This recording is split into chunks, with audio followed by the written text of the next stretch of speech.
Phantom of the Paradise is a 1974 film directed by Brian De Palma before his, big Carrie fame. Basically like a horror musical comedy of sorts. For fans of the Rocky Horror Picture Show, you probably would like this. It is a little bit different, as we'll explore in a bit, but I think that this movie is an absolute hoot. The story revolves around a character, Winslow Leach, who is a pianist and a composer, and he's writing this cantata about Faust, the legendary German magician that sold his soul to the devil. And this huge record label executive, Swan, hears his music and decides, I'm gonna steal that. So a whole bunch of shit ensues. Winslow Leach ends up going to a record factory to try and blow it up because his music has been stolen and basically decimated by a group that's totally supposed to be a spoof on the Beach Boys. It rags very well on the Beach Boys. But anyways, something goes wrong. His sleeve gets caught in the machine and his head gets stuck in a record press. He then is left hideously mutilated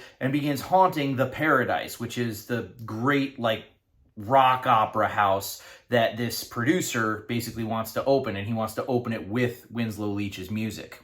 Butchered.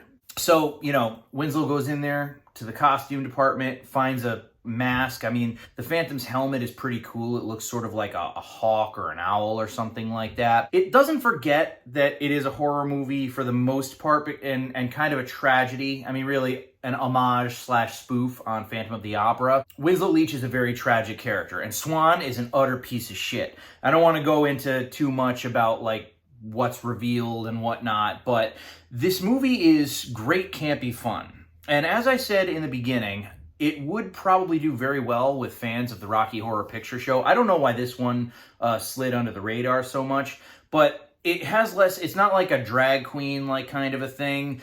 Even though my favorite part of the movie is Beef, this character played by Garrett Graham.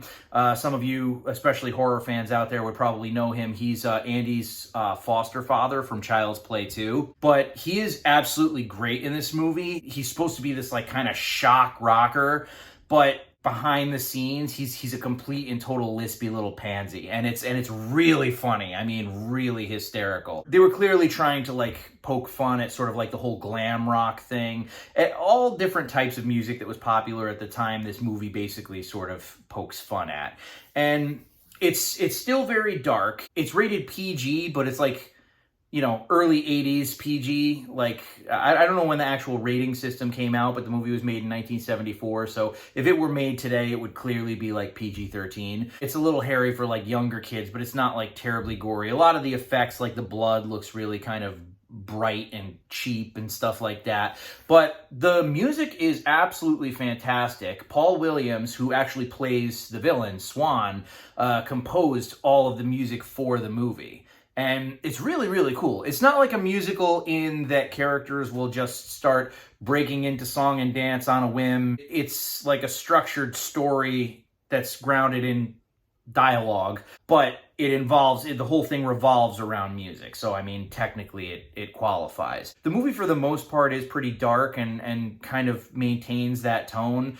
But shout out to Garrett Graham, man. Even if you're not if you're wow, that movie was just weird, you have to appreciate Garrett Graham in this movie, because it just comes out of nowhere. He's like this freaky shock rocker.